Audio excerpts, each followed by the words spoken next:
Hello mga viewers, subscribers, followers at mga damador sa Luzon, Visayas, Mindanao. Welcome na naman muli mga kadama dito sa programang The Secret Victory in Damagin. Ito mga kadama, ito na yung sinasabi ko na labanan namin through video call. Yan.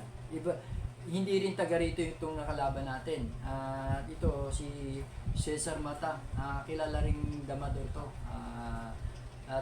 Medyo hindi rin basta-basta kalaban dahil bukod sa matagal na rin siyang damador, meron din ang galing to. Kaya ayan mga kadama, ipapakita ko lang dito kung ano yung naging labanan namin sa video call. Ito yun. Ayan. Unang tira dito si Cesar. Ayan. Nag 115 siya. Nag 214 ako. 5-1 siya, 116 ako. So, pumasok, dito pa lang sa part na to, pumasok na dun sa ibinablog ko na 115 versus 214. Kaya lang, palibasa, hindi natin alam kung saan siya susunod na titira at saka yung susunod na papasok na variation. Yan. Pag 116 ko, nag 116, ito na, pumasok na siya dito sa variation na ipinapakita ko. Nag 313 tayo, kumain siya ng 15.3, kumain naman tayo ng 13.1, pagkain niya ng 6.16, dinalawa natin siya. Dito, pumasok na naman din siya uli. So 8.3 lang tayo dito, yung ipinapakita ko nga sa vlog, tsaka tayo nag 3.13. Diyan sa part na yan, hindi siya nag 3.14, nag 9.5 siya. So dito na iba yung tempo. So pag 9.5 niya, nag 16.13 ako. Yan. Naiba talaga dahil ito ang itinira niya. Ayan mga kadama. So dito, sa part na to, dito pa rin ako tumira. 11.7 pa rin to. Ito mga kadama, itong tirahan na to, party na to ng 115 versus 214. Part 15 to. Ito na rin yung ilalagay ko sa part 15. Makikita nyo to sa Facebook page. Yan, part 15 na to. Pero, palibasa, pinaglabanan muna namin. Wala pa to sa vlog ko. Hindi pa natin to natitake up. Kaya ito, pagtira natin ng 11.7, nag 215 siya. Yan. Iba talaga. Kakaiba na yung tinira niya. Ang ginawa ko rito, 5-1. Yan. Ang ginawa niya rito, 5-1 din. Ginawa ko dyan, 7-2. Ito, best move natin. Tumakip siya. At saka ako, nag 4-16. Ito mga kadama. Ang ginawa niya dyan, nag 7-2. Kumain ako ng 13-7. Kumain siya ng 11-3. So, wala akong choice. Sinayang ko agad siya ng 16-13. Bumuka lang siya ng 3-14. Tumira ako ng 9-5. Tumira siya ng 12-7. Tumira akong 5-4. Inatrasan niya ako. Ayan. Pag atras niya, sinayang ko naman siya ng 116. Nag 8-3 ngayon siya. Bumalik siya. Eto mga kadama. Tumira ako ng 416. Dito sa part na to, pag tira ko ng 416, pwede niya na akong lansiin. Pero pinabayaan ko dahil sa unang kalkula ko, 4-3 ang mangyayari. Dadama nga siya pero 4-3, possible pa rin akong dumama. So ibig sabihin lang, hindi ako malalagay sa delikado. 4-3 ang labanan, may dama rin naman ako. Hindi niya ako nilansi. Kasi lalansihin niya lang ako dyan. Hindi niya ako nilansi. Ang ginawa niya, nag 7-2. Kaya naman ako, sumayang agad ako ng 16-13. Ang ginawa niya, hindi siya nag 3-14 dahil nakita niya na out of balance na. Posible na ako ditong mananalo. Ayan mga kadama, pag ito ang tinira niya, lamang na ako, ahead na ako. Ang kaso, ito ang tinira. Ayan, kumain ako ng 13-7, kumain siya ng 12-2. Dito, sa part na to, ang itinira ko, 10-5. Yan.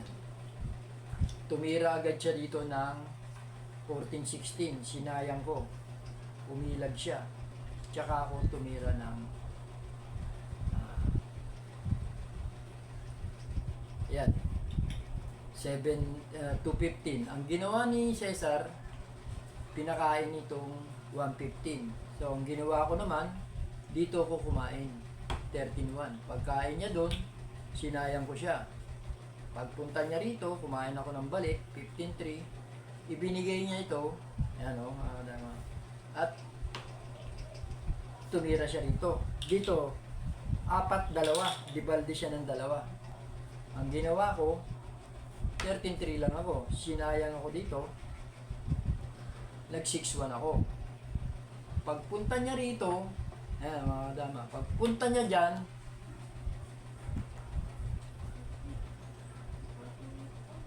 yan, pwede na akong tumira dito.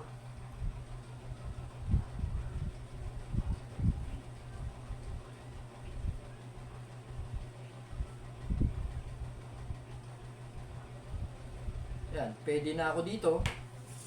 So, kung sasayangin niya man to, iilag na ako.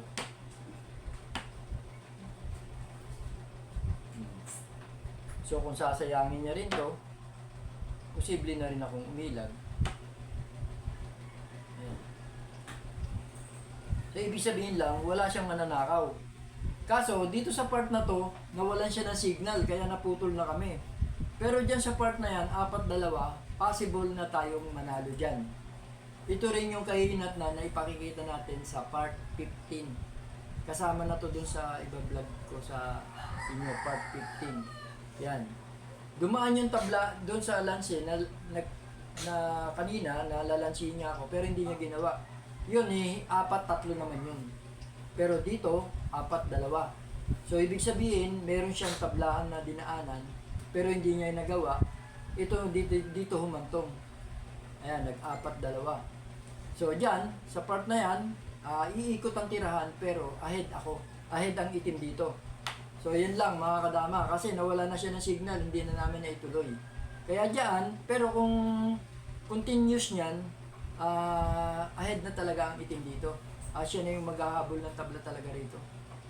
O, kahit naman timingan niya ako ng 5-1 dyan, dadama lang ako dun. Tsaka siya gaganon. Eh di dito naman ako. Sa-timing siya dun. Eh di gaganon muna ako. Hindi niya naman maibigay ito. Pasaglit. Ayan, ha? Kayong dali, ha? Siyempre, ibibigay niya to. Ayan. Dito lang ako. O, pag gano'n niya, tsaka ako gaganon.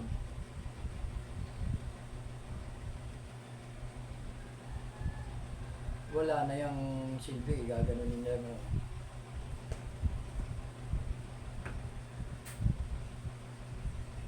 Kaya ito mga kadama, posible na siyang matalo dito. Kaya ito, hanggang dito na lang itong pinakita kong tirahan kasi hindi naman talaga totally natapos. Pero paghahagurin natin, talo talaga itong puti.